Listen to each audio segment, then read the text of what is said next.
shows are individually owned and opinions expressed may not reflect others. Welcome to the Edventures in Tech podcast, talking the latest tips and trends in educational technology to innovate and engage your students. Here are your hosts, Andrew and Dan. We are back and more exhausted than ever, right? You say we're back, we never left. All right, very funny. Welcome to episode 52 of the Adventures in Tech podcast. Live at NYSCATE 2023. There goes my voice again. Here it comes. Mission Impossible. Possible. It is possible. I said impossible. You did. Settle down, Tom. Been a long day.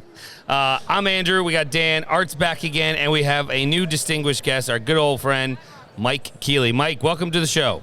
Thank you. I've certainly got my steps here on the exhibit floor today. I think I'll be good to eat that Thanksgiving turkey. There you go. That's it. Well, it's like I've already been eating it with tryptophan since we're tired, right? You know? All right, so let's talk first some sessions, right? We've had sessions for about 3 days now. So, Mike, I'm going to start with you because I know you've been tweeting out a lot or Xing out a lot or reposting, whatever we want to call it. Tell us about some of the sessions you've attended and what your takeaways have been. Yeah, so today, my district's a school tool district, and school tool was talking about how they are going to integrate AI into the school tools student information system, and they're developing new student data dashboards with a roadmap to hopefully have that come out by September of 2024. So as a district that uses school tool, I'm excited about that, and hopefully it'll be useful for our administration, our teachers, and lead to some impacts on student learning. That'll be right until you probably switch to a new SIS system, and then you'll be out of luck with it, right? Yeah, well, I mean, we can always come over and take a look at the Infinite Campus at Edventures. I know they just launched that. We are the IC district. That's absolutely true. All right, Mike, what else have you, any others today? Or I know you've hit some AI ones, right? Yeah, let me just talk about one of the vendors that I encountered. I was talking to Synergy, another student information system, and they're doing a lot with AI too. And so I think that from what I've observed, AI is going to be literally in everything that we touch technology-wise moving forward. And so I think there's some promise for both student information systems, analyzing data, any sort of data sets, especially closed language models that you're going to see the integration of AI to help educators, really. That's what we need. You know, it's all about efficiency and making things more effective, you know, for the betterment of students and education overall. So, Art, what have you attended, seen? Any of the above? Oh, geez. Like I usually do, I've been running around to corporate council focus groups, working with the variety of vendors that come in and work with NYSCATE to set up these brainstorming sessions. Did some yesterday, did some today. Conversations, not necessarily about product, just talking about building needs, district needs, student security, student safety, wellness, stayed away from the AI conversation a little bit, which is nice because it's AI. A lot of AI. AI is very heavy. We've talked about that now a few times. Otherwise, I've been doing a lot of collaboration, a lot of conversation with some former colleagues that we get to see while we're here talking to a variety of different vendors. I was just checking out Droplet. Just had a little chat with them today. Talking about digitizing our forms. We do a lot of everything through Google Form. It works, but it's not necessarily efficient. They have a solution where we can email, have our parents do all their forms digitally. It's easier to track, et cetera, et cetera. So just kind of looking at a couple little ideas, seeing what we can run with potentially for the next year, but looking at options because we have a couple different ideas, you know, and this is a great time to look at that because we have so many vendors out here on this vendor floor that it's pretty incredible. I do think that the exhibit hall is as busy as it has been in years. I mean, even pre-pandemic, I don't remember, I like, it's wall-to-wall now. Wall-to-wall and downstairs. Yeah. We usually don't have downstairs when we're here. Now down by where all the sessions area is, there's a whole new hallway of vendors this year. It's a lot. It's a lot. I mean, it's including our good friend Justin from Cell Mechanic, who is our insurance Chromebook repair guy. Right, Dell's down there. There's a lot. Microsoft's out. I mean, it's it's not just the exhibit hall itself. It has really taken over most of the convention center here in Rochester in a good way, because it gives you those opportunities to have those conversations face to face instead of just the phone ringing 10 times and trying to get a conversation about someone. And you're actually able to kind of see the product in action, which makes things or decisions a little bit easier, right? What do you think, Dan? I'm just thinking, looking around, it's interesting to see how many different things that you can get exposed to in the big exhibition hall. So, as we want to bring it back to our listeners who I'm sure they've attended conferences, seen the exhibition halls, not sure how many of it attended NYSCATE, but like you look at, I just want to throw it out there. For the average teacher, for the average thing, how does these exhibitions and these vendors and everything they have to offer impact the teacher in the classroom?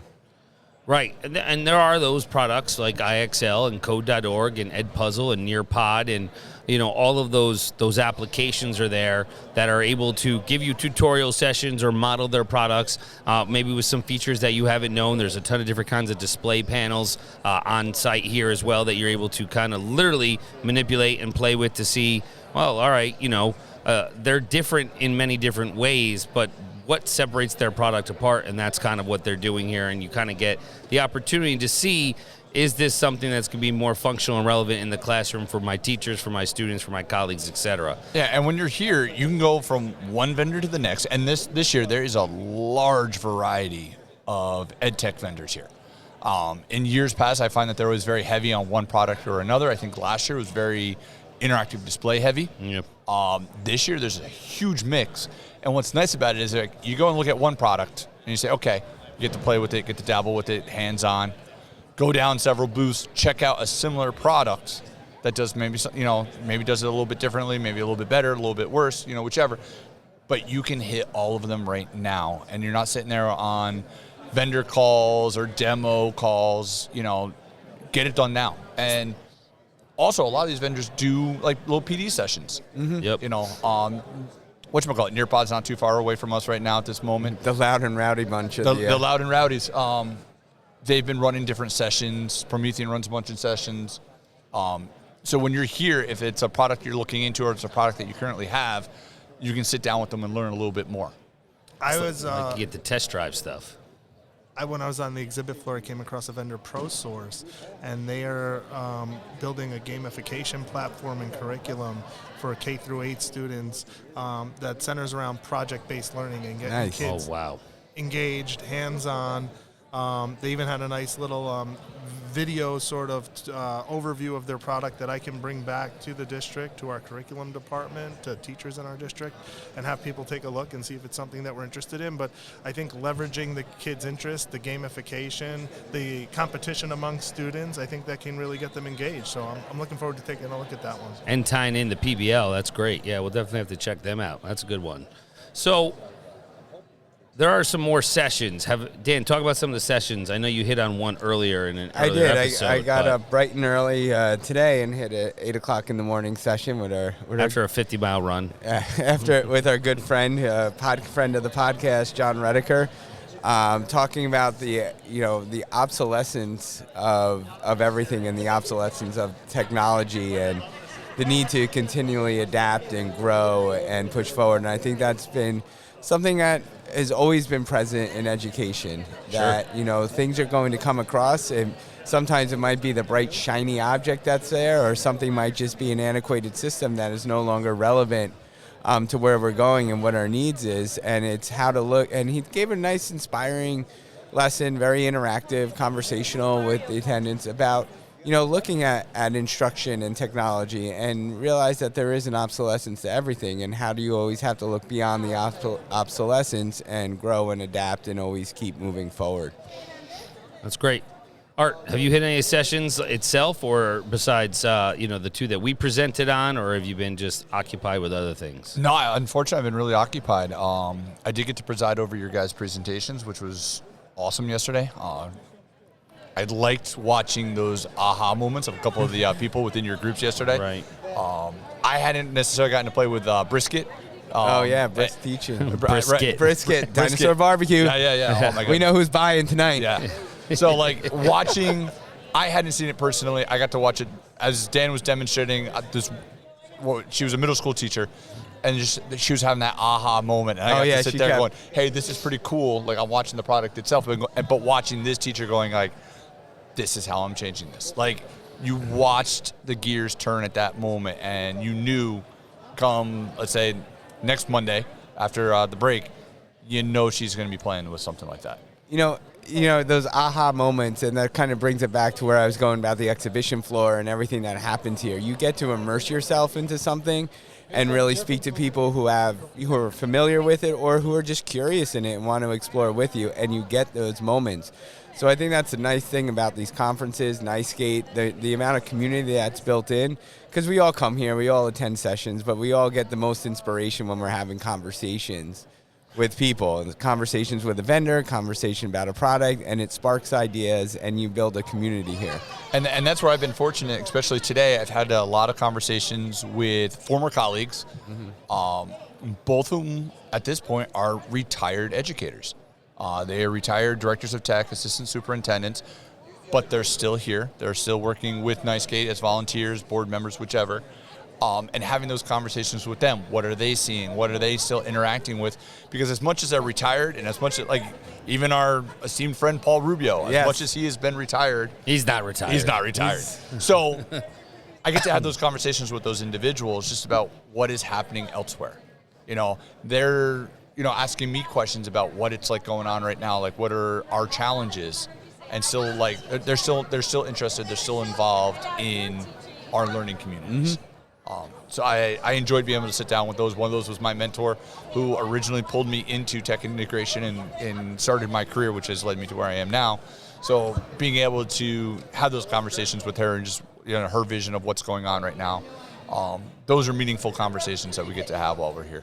The networking facet is just super important. I mean, I know we get to see our good friend Mike and other people from the local area, at local conferences, meetings, whatever it may be, but it's a different thing because we're immersed. It's not just a 6-hour or a 4-hour or a 3-hour meeting that we're having.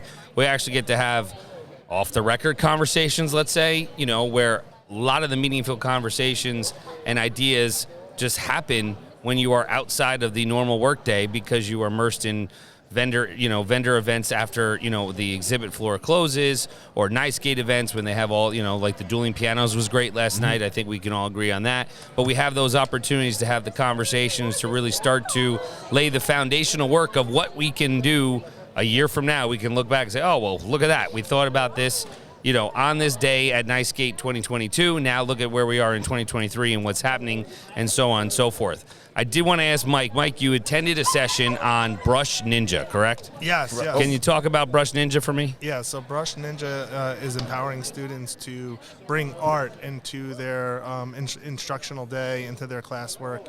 A student can create a drawing and then bring it to life using Brush Ninja. So you can take this drawing and you can put it in this platform, and you can do it. It looked a little like stop motion in a way. That's great. So you could, your drawing or whatever the shapes that you're bringing in, you can make it move and turn it into a GIF and use that in your presentations or on Twitter or any of the social media platforms that you're on. But it really gives students the opportunity to leverage their creative side based on what they're learning in the classroom, and then express themselves and present that information back to the class, to the teacher, in a unique way. Is it free?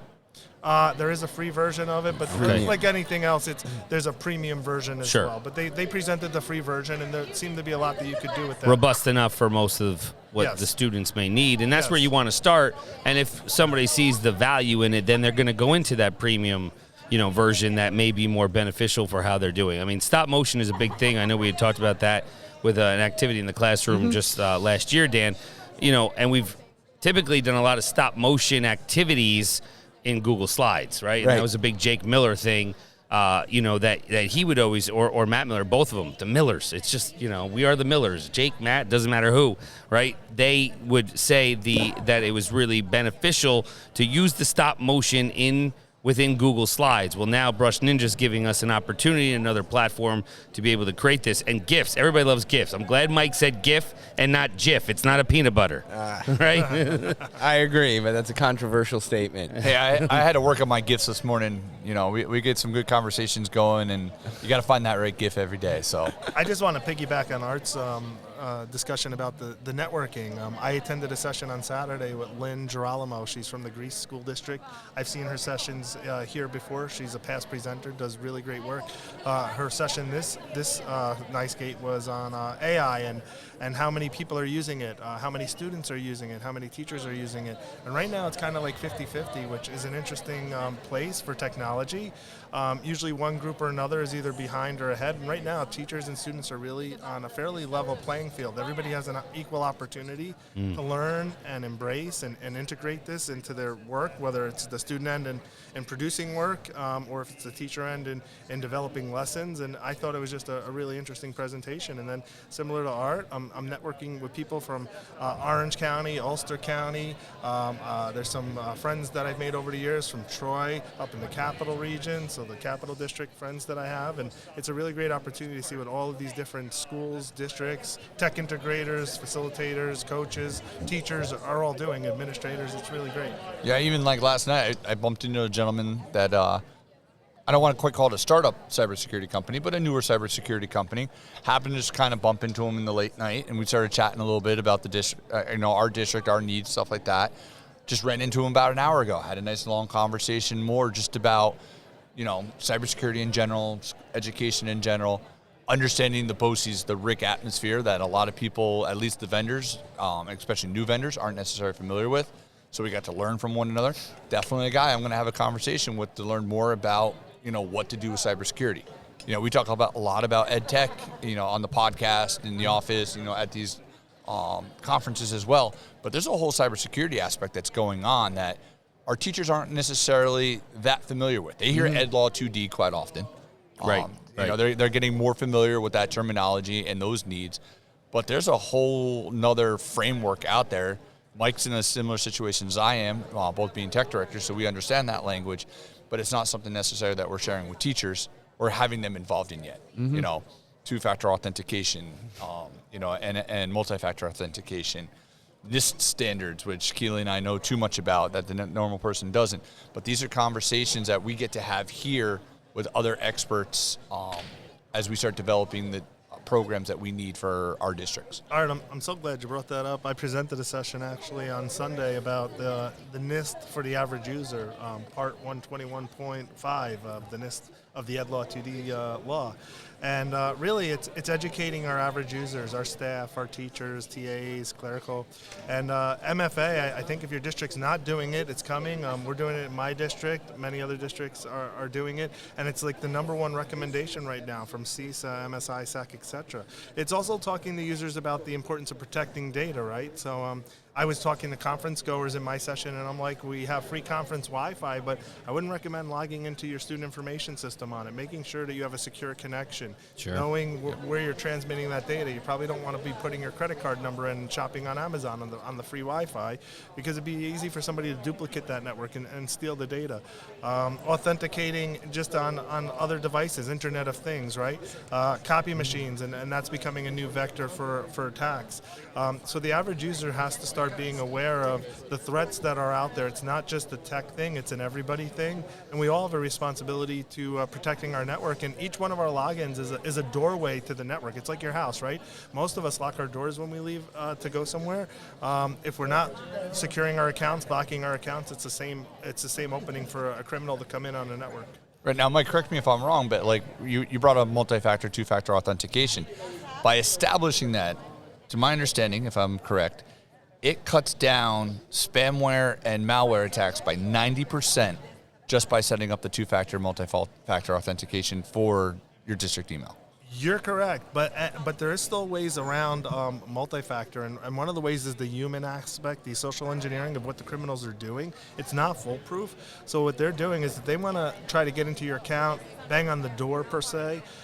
They'll keep doing it until you just get so fed up that you click, yes, it's me, and now, boom, they're in your account. So if you experience one of these social engineering sort of schemes, you're going to want to report that to your tech department immediately, because it's not foolproof, because we have emotions and we get annoyed, and when that thing keeps popping up, you're just and like, you're something's busy, wrong. right? You're busy. You're like, I'm going to click good. yes, I'm done. and I want this thing to disappear. And, Yeah. and that's how the bad actors are really targeting. My Instacart account gets hit all like on a monthly basis anymore, but it's important, and I know there's been a lot of conversation about it. Most of the time when we set up two-factor, what's it doing? It's sending a text to a cellular device. I get it. Sometimes the teacher's like, well, this is my personal device. There's different ways around it. Mike, I know you set up keys within your district. We did. We have both. We have users using their cell phones. It's by choice, or they could have requested a security key. Personally, I find the cell phone more convenient. That device is always with me. But I think it's user preference, really. It's about having that human interaction. That's what two-factor is all about, is that a bot, a script can't get into your account. You have that human interaction where I physically have to take an action, plugging in the key, clicking yes on my cellular phone, certainly. What people, I think, the average user doesn't understand is the levels of security that need to be taking place when we talk about personally identifiable information and Ed Law 2D. And what we're talking about with the security overall, there was a big conversation. It was a big topic last year when we had FBI John, who was a previous guest on the podcast, with some enlightening things that criminals will go to, the lengths that they will go to. As simple as the mailbox, Dan, right? That was mind-blowing for Dan. He's never putting mail out. It's been a year, and he's not put mail back in his mailbox. I have not put anything at least he hasn't in my mailbox. he didn't put the flag up saying, hey, come Here steal me, right? But overall, the we're used to it. Whether it's a social media account, whether it's your personal Gmails or Yahoos or Microsoft emails, or your bank accounts. They have been doing it for years, where you've had to have that multi-factor authentication. And now school districts are saying, hey, whoever's saying it, we need to get this done to protect, yes, is it a hassle? Do I want to be that annoying little thing that's tapping on the shoulder? But in the long run, it's going to protect you as an employee. It's going to protect your personal information, because if they get into your school account, there's no saying that they can't, that's easy information because it's your name. What? Then they can start to look at your personal stuff where there's more, things that they could actually access and steal, let's say, versus just your school stuff. Right. And when that goes down, let's say there's a cyber attack on your school, malware, whatever, in an email, everybody's going down, because that system's going to go into a lockdown situation.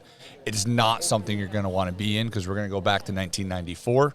Your attendance is going to stop being online. Like, everything's going to kind of stop for a moment on you. So I'm going to have AI take my attendance. There you go. I want to mention, you brought up about securing your accounts, and this was something I brought up in my session on Sunday, is not to reuse your accounts for other platforms. Right. So you have your utility login, and you have your social media logins, and maybe your personal email. If you're using the same sort of username and password combination, once one of those is breached or hacked by another provider, they are selling that information on the dark web, and criminals are able to piece that information together. There's a website, I'veBeenPwned.com, PWNED, that you can look up to see if your accounts, if there's any information related to it, and on the black web and available and being sold. And if you see your information on there, you're going to want to do a password reset and rethink immediately where you're doing that. But if I go to I've been pawned, am I then pawned? You probably are.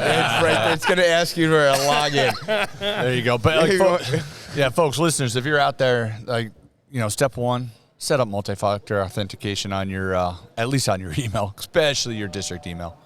And I think that's good for everyone to hear, because not everyone gets that behind the curtains view. Like, we all hear about cybersecurity and how it's important and personal, information to be protected. But sometimes as the teachers in the classroom and in the moment, they look at something that's, they look at something like this and see it as an impediment, and someone's trying to stop them from doing something. But it's just the environment that we are in right now. Right, and teachers are like, hey, we're just teachers. They don't think much beyond the classroom and their they have a lot going on. They have a lot going on, absolutely. But at the same time, we are a large business entity with a human resource department, with a business office, with X number of students, depending on the size of your school district. That's a lot of personal identifiable information. Sure. especially a business office or a human resource office. Right. They have a lot of information on both students as well as staff. If that gets hacked and it gets out there, that can be very detrimental. And even like getting away from the back end security, it's just some basic physical security. So New York State Ed Privacy Office, Luis DeCandia, Chief Privacy Officer, came out and said that one of the number one reports of breaches was because of laptops, teacher laptops being left in their car while they go to the gym after work. Cars getting broken into. How much PII are you probably storing on a laptop if you've downloaded your files, class lists, addresses, etc.? And so just securing your physical devices, if you have a mobile device, Chromebook, laptop, iPad, MacBook, making sure that it's secure even when you leave school and not just leaving it on your front seat. The one thing I would like to offer a tip, and I got this from last year, and I think Dan did too, and he can correct me if I'm wrong, but I started using a password manager. I use Bitwarden. It's free $99. We love that. And that was out of our conversation with FBI John, and it saves everything on my phone. I mean, I get your phone also has their password manager and everything like that, but it does prompt you. You should change your password.